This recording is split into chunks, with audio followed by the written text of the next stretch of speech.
box. I do understand that that has been served. He had to drop to the rear for that penalty. But as he gets going here at the start of the race, he was racing on the splitter, but says the truck's getting better, guys. Jake Garcia up to 15th.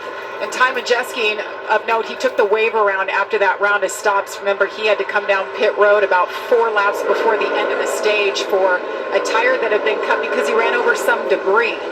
Yeah, and when you talk about Jake Garcia and the mistake and being able to rebound, and then you talk about Ty Majeski, our playoff drivers, we've got 4 of them right up in the front. Right now they're thinking, okay, this is a day where I can put myself in position to make up a little bit of a gap over the guys that are having trouble today. So I think Lane Riggs, Corey Heim, Grant Infinger, they're the guys that are in the mix from a speed standpoint to win this race. Hemrick's not far behind, so you see the first 4 of those guys, but Jake Garcia and these other guys that have had things happen, how do we minimize the points lost today and keep ourselves in the game for the next 2 rounds? And we talk about this playoff schedule, and we talk about that second round and how all of those racetracks are wild cards. Well, I kind of put Darlington in that same category because of the things we've seen today. The tire fall off, the slipping around, the getting in the wall, flat tires. You can cause yourself more harm at this racetrack by overdriving it than you can good, and we've seen that a couple times today with some playoff drivers. Talk about Jake Garcia right there. Just got an update on him, but he's the youngest in the playoff scenario, and I know he's been nervous, and he said now that we're resetting, we got to focus on the championship.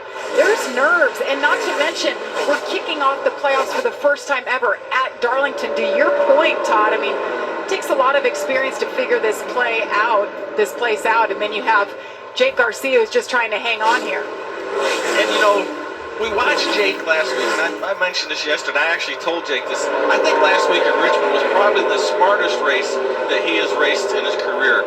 Had a truck that could go up and run in the top 5, but he knew what he had to do. Beat his teammate, Ben Rhodes, to make it into the playoffs, and he did that. And that just tells me that Jake's racecraft is getting better all the time. His experience level, the things he does, he's understanding what these races take. And today, you watch this truck right here, he's not out of control. He's driving it straight, and I think he's figured out that you can't overdrive these trucks. Jake Garcia in 15th right now. He talked about that great effort at Richmond to race his way into the playoffs. He beat out his teammate, a 2-time champion, in Ben Rhodes. Lane Riggs continues to lead here, 37 laps and counting. He's got a solid truck, and he hang on for his 3rd win of the season.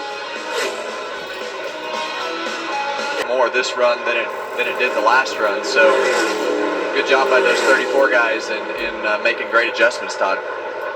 And you watch these times the last few laps, and Lane's actually starting to pull back away from Corey, which is exactly the opposite as what we saw that last run.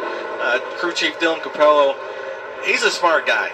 There's no doubt about it. He's made some air pressure adjustments that have made a tremendous difference. And I called yesterday, I thought Lane was going to be one of the guys to beat, just because from racing late models in the Southeast, and they don't get to change tires. And he understood tire management. I think maybe now that they got the air pressures right where he can do it, he's managed his tires a little better, and it's paying off right here at the end of the run. One driver we haven't mentioned today is Corey Day, having a solid run, up 5 spots, but moments ago, a little close for comfort. We're a little 3 wide. Watch this. Corey Day in the 7 truck, Trevor Bain on the outside, and that's Nathan Bird they're going around. It's pretty common right here at Darlington. A slower truck, a guy struggling, and a couple fast ones come up, and the closing rate is so quick, they don't really know what to do. And Nathan did a great job by not doing anything. Just stay in the middle, stay in your lane, let those guys go around him. That was a great picture to be able to tell. This track is really only about 3 truck widths wide.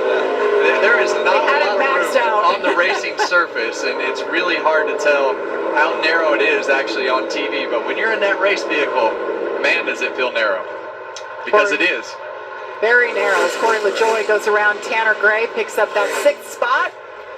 Corey's doing pretty good here. He started in 9th in this race. We haven't talked about him, haven't had to show him, and he's gained 3 spots up in the 6th. And he's another one of these guys, a lot of laps around here in the Cup car, and the horsepower difference between a Cup car and a truck makes it a